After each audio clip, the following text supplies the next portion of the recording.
Trump के tariff war ने दुनिया भर के बाजारों में उथल पुथल मचा दी है। कनाडा और मेक्सिको पर थोपी गई 25% की ट्रंप टैरिफ पर इन दोनों देशों ने पलटवार किया तो चीन ने बढ़े हुए टैरिफ के खिलाफ WTO जाने का फैसला किया है। हालांकि ट्रंप के इस टैरिफ वॉर में फिलहाल भारत तो शामिल नहीं है, लेकिन भारतीय कंपनियों के लिए अमेरिकी बाजारों में पैठ जमाने का यह अच्छा मौका भी हो सकता है, लेकिन बहुत सारी चिंताएं भी हो सकती हैं। सवाल यह है कि क्या हम टैरिफ वॉर से अछूते रह पाएंगे? अब बाजार में जिस तरह की आज गिरावट देखने को मिली, उससे तो लगता है कि भारत पर भी इसका असर दिखेगा, लेकिन किस रूप में दिखेगा वो भी समझेंगे और कौन सी अपॉर्चुनिटीज आएंगी भारतीय उद्योगियों के लिए, उद्यमियों के लिए, इस पर विस्तार से चर्चा करेंगे। ट्रंप के इस टैरिफ वॉर का ग्लोबल लेवल से लेकर भारत पर क्या असर पड़ेगा, विस्तार से इस पर चर्चा। मेरे साथ होंगे खास मेहमान। पहले ये रिपोर्ट देख लीजिए, मैं लौट रहा हूं मेहमानों के साथ। ट्रंप का टैरिफ वॉर, कनाडा मेक्सिको पर प्रहार, ट्रंप के फैसले पर कनाडा का पलटवार। ट्रंप की ओर से लगाए गए टैरिफ से चीन, कनाडा और मेक्सिको पर सीधा असर पड़ा है। एक तरफ चीन पर जहां ट्रंप ने 10% टैरिफ लगाया, तो कनाडा और मेक्सिको पर भी भारी भरकम 25% टैरिफ लगाकर ट्रंप ने अपने इरादे साफ कर दिए। साथ ही टैरिफ से जुड़े अपने चुनावी वादों को भी पूरा कर दिया। लेकिन क्या ये टैरिफ वॉर अमेरिका की कारोबारी नीति को प्रभावित करेगा, और क्या कनाडा और मेक्सिको की ओर से अमेरिका पर भी इसी तरीके के टैरिफ थोपे जाने से अमेरिका पर इसका कोई बड़ा असर पड़ेगा? ये बड़ा सवाल है। अब इस सवाल का नतीजा भी सबके सामने आ गया है। अमेरिका का टैरिफ वॉर अब दिलचस्प मोड़ पर आ चुका है। दरअसल कनाडा और मेक्सिको ने भी ट्रंप पर पलटवार करते हुए अमेरिका पर भारी भरकम टैरिफ लगाने का ऐलान कर दिया है। यानी टैरिफ की ये जंग कब थमेगी, ये कहना मुश्किल है। कनाडा 155 अरब डॉलर की अमेरिकी आयात पर 25% टैरिफ लगाकर अमेरिका के खिलाफ मोर्चा खोल चुका है, जबकि मेक्सिको ने अपने आर्थिक हितों के मद्देनजर कनाडा की ही तर्ज पर अमेरिका के खिलाफ कुछ ऐसी ही टैरिफ नीतियों को लागू करने का फैसला किया है। अमेरिका के टैरिफ वॉर में ड्रैगन भी कूद पड़ा है। चीन ने इस मामले को लेकर WTO में जाने का फैसला किया है। चीन का साफ कहना है कि अमेरिका के टैरिफ बढ़ाने की एक तरफा नीति द्विपक्षीय व्यापार के नियमों का सरासर उल्लंघन है।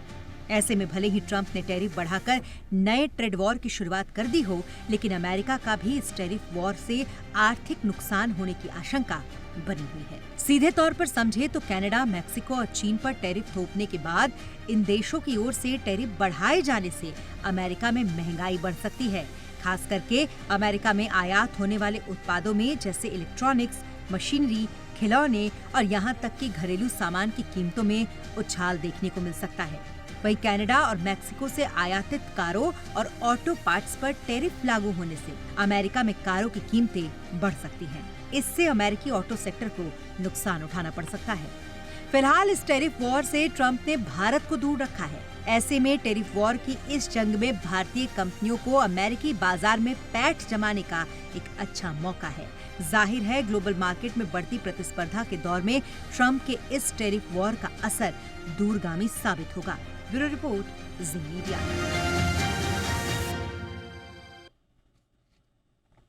बहुत ही खास मेहमान इस वक्त हमारे साथ जुड़ चुके हैं। स्वागत करते हैं अजय बग्गा सर का, जाने माने मार्केट एक्सपर्ट हैं। बहुत बहुत स्वागत है बग्गा सर आपका हमारे शो पे। और हमारे साथ यूएस से जुड़ रहे हैं Anurag Singh, managing partner एनसिट Capitals. बहुत बहुत स्वागत है अनुराग सर आपका भी हमारे शो पे। बग्गा सर, चर्चा की शुरुआत आपसे ही। एक आपने काफ़ी इंटरेस्टिंग एक आर्टिकल भी लिखा है लिंक्डइन पे, एक चाइना स्पेसिफिक में पढ़ रहा था, बट उससे पहले मैं थोड़ा सा समझना चाहूँगा कि ये तो खैर एक्सपेक्टेड था कि ट्रंप ऐसा कुछ करेंगे, बट ये सिर्फ एक महज एक पॉलिटिकल टूल है या वो इकोनॉमी को भी लेकर चल रहे हैं सर यूएस की? क्या चल रहा है उनके दिमाग में इस वक्त?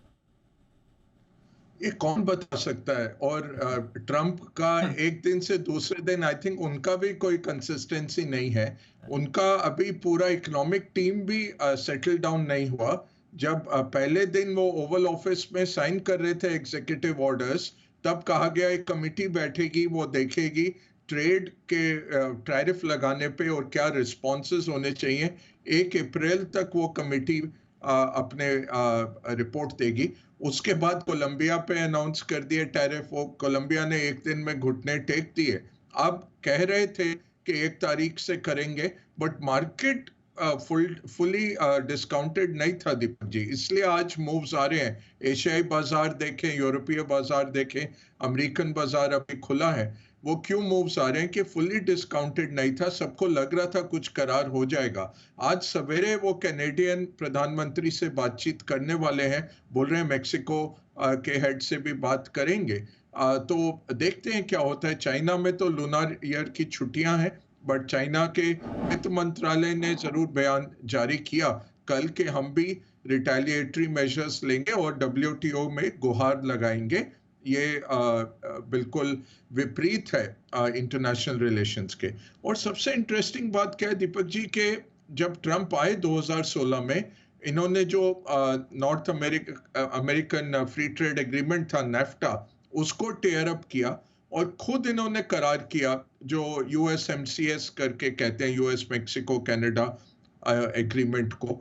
तो अपने ही करार को फिर से इन्होंने फाड़ दिया। तो लोग यही कह रहे हैं कि आप कहते हैं कि पॉलिसी में 5 साल का एक गैप रखना चाहिए, लोगों को कंटिन्यूटी देनी चाहिए, और अगर किसी प्रेसिडेंट ने हस्ताक्षर किए हैं किसी पेपर पे, वो पेपर नहीं है, वो एक आपका डीड ऑफ ऑनर है। अगर आप उसको इस तरह से फाड़ सकते हैं, अपने पार्लियामेंट के पास भी नहीं गए, एग्जीक्यूटिव ऑर्डर से आप इशू कर सकते हैं ऐसे, तो कौन मानेगा कि अमेरिका फॉलो थ्रू करेगा? अगर आप उनसे लिखित में भी ले लें, वो कल सवेरे किस तरफ से उठते हैं पलंग के, वो फिर से अपना बदलाव कर सकते हैं। तो ये बहुत मायूसी है मार्केट्स में।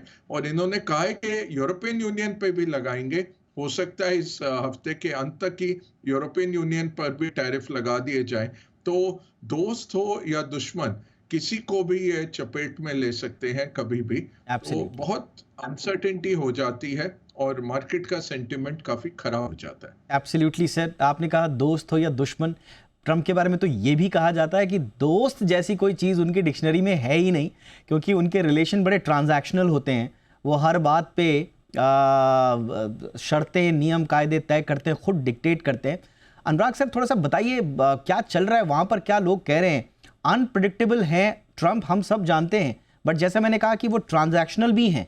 तो ऐसा तो नहीं है कि वो प्रेशर गेम, प्रेशर टैक्टिक्स अपना रहे हैं ताकि वो फिर बाद में टर्म्स एंड कंडीशंस को डिक्टेट कर पाएं सभी मुल्कों के साथ?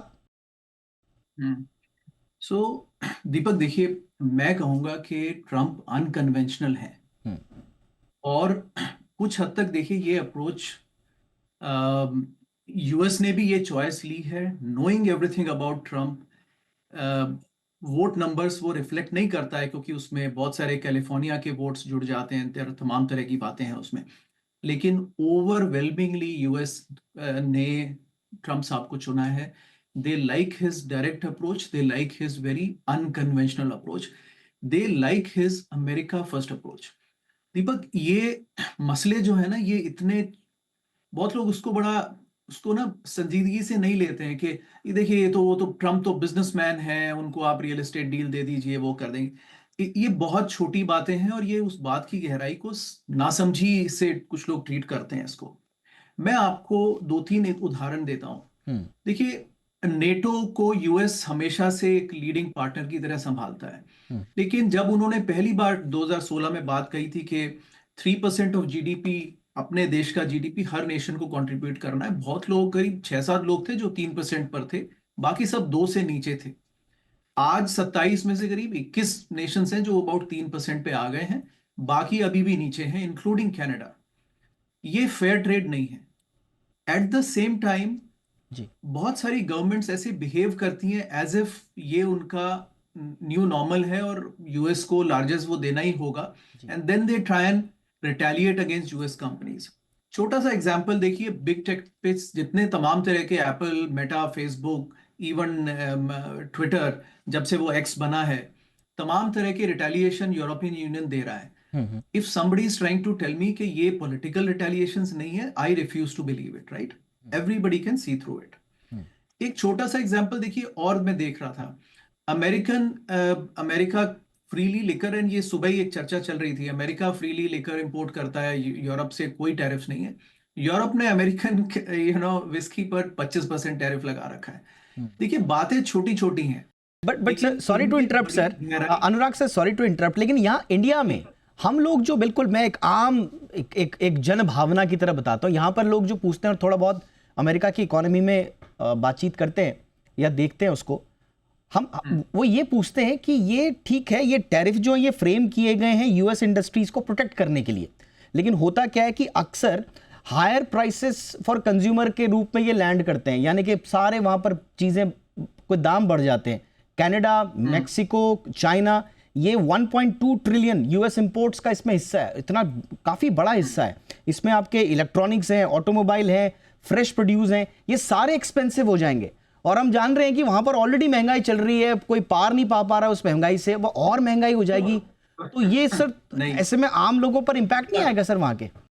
दीपक, आपको लगता है कि जो लोग बैठे हैं उनमें इतनी नासमझी है कि वो इतनी बेसिक बात नहीं समझते हैं? ये सिर्फ डेमोक्रेटिक आर्ग्यूमेंट है।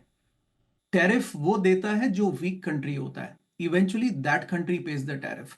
अब चाइना पे उन्होंने सिर्फ 10% रखे। देखिए, चाइना से टॉयज आए, तमाम तरह की छोटा मोटा मैन्युफैक्चरिंग आए, वो यूएस में मैन्युफैक्चरिंग कभी हो भी नहीं सकती है। तो ट्रंप ने उसको बस 10% किया है। वो 10% भी इसलिए किया है दीपक जी, क्योंकि चाइना की करेंसी ओवर वैल्यूड है, उसमें डिप्रिसिएशन एनीवेज ड्यू है, तो वो 10% डिप्रिशिएट हो जाएगी। आप देखेंगे कि चाइना का रिएक्शन बड़ा म्यूटेड है और वो मामला वहीं पे खत्म हो जाएगा। Who will pay for that tariff? Actually Chinese company will pay for that tariff because depreciate हो जाएगी उनकी currency. US consumer will get the same price. Negotiation बहुत पहले से चल रहे थे। देखिए, इसको जियोपॉलिटिक्स की अगर हम इसकी बात समझें, north America is a US dominated continent. अब वैसे में कनाडा और मेक्सिको अगर साइड डील्स करने लगे दूसरे देशों से और यूएस की हेजेमनी को एक्सेप्ट नहीं करें, तो then nobody will buy it, right? Because ये दोनों इकोनॉमीज यूएस इकोनॉमी के बिना कुछ नहीं है। They can do whatever tom they want to talk about. ठीक है सर। मेक्सिको, सारा चाइना का आधा इंपोर्ट मेक्सिको के थ्रू हो रहा है। China +1 has become a beneficiary for Mexico. किसको नहीं दिख रहा है ये? राइट तो दीपक, आई थिंक ये चीजों में गहराई है।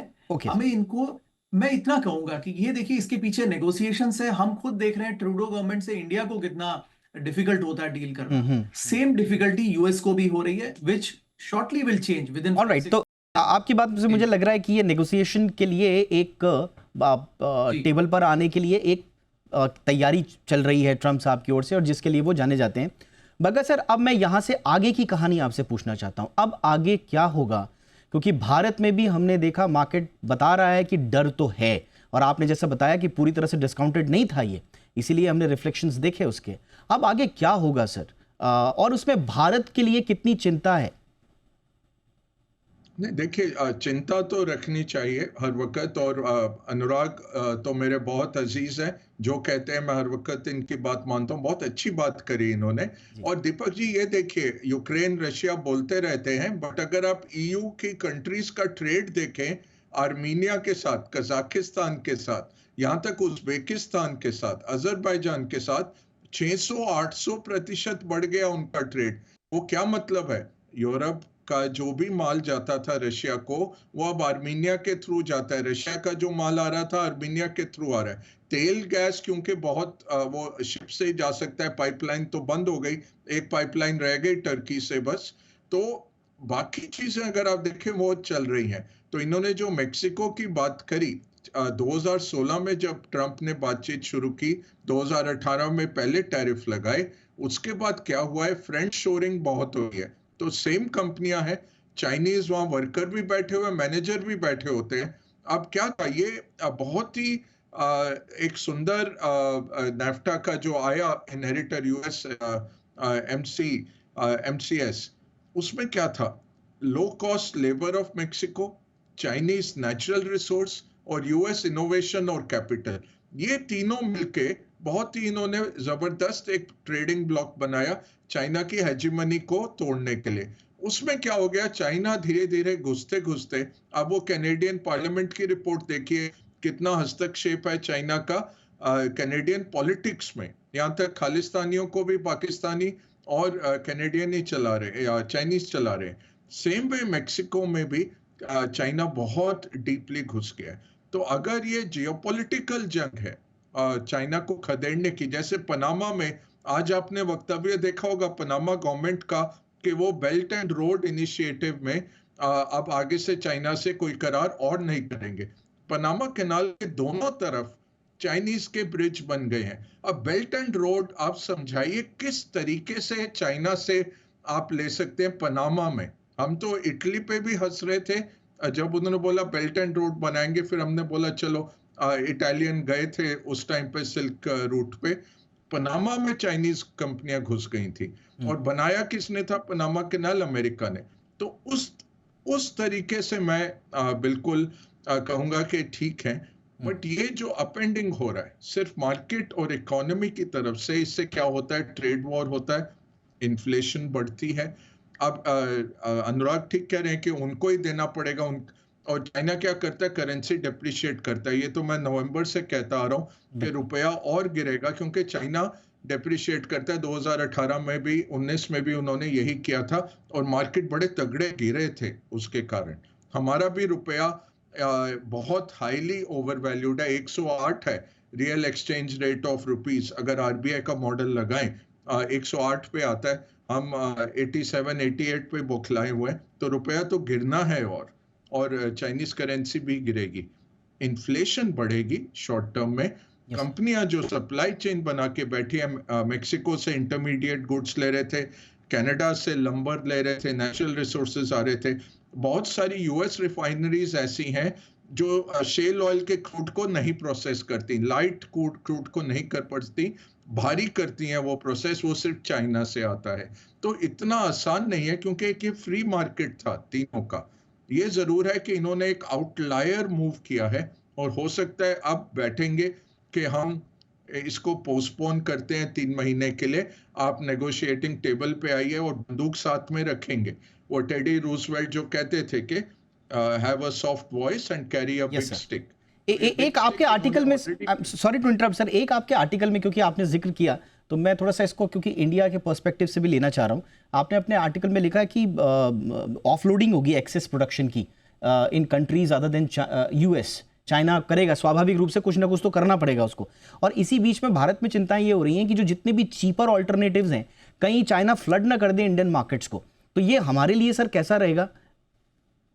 और आपने जब बजट का भाषण सुना था, हमने यही बोला था, अनिल सिंघवी साहब श्री दिग्विजय सीमेंट के और मैंने दोनों ने यही कहा था, आप स्टील की ड्यूटीज क्यों कम कर रहे हैं?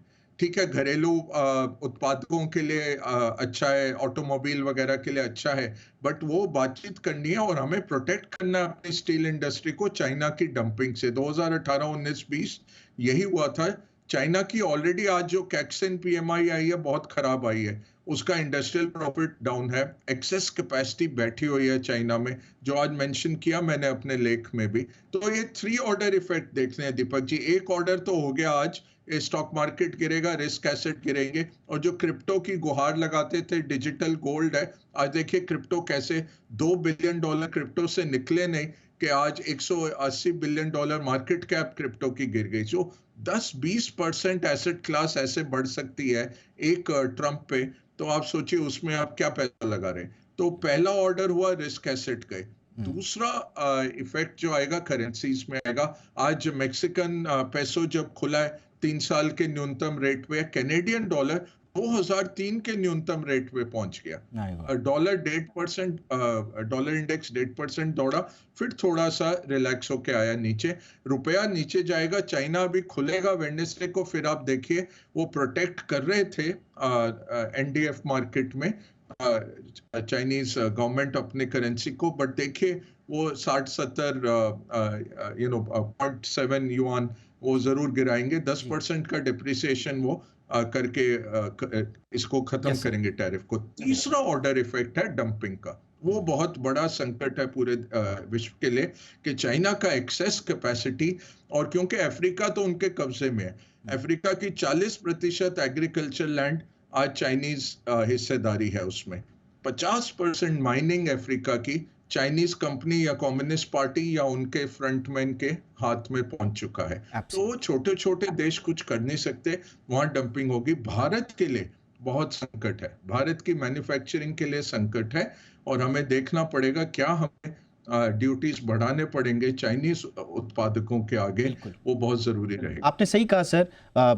और इनफैक्ट मैं एक आर्ग्यूमेंट पढ़ रहा था कि वाकई में अगर इंडिया थोड़ा सा अब समझदारी से आगे बढ़े तो हम जो कनाडा और मेक्सिको का जो स्टील एक्सपोर्ट है यूएस को, वो हमारे लिए बहुत बड़ी अपॉर्चुनिटी बन सकती है।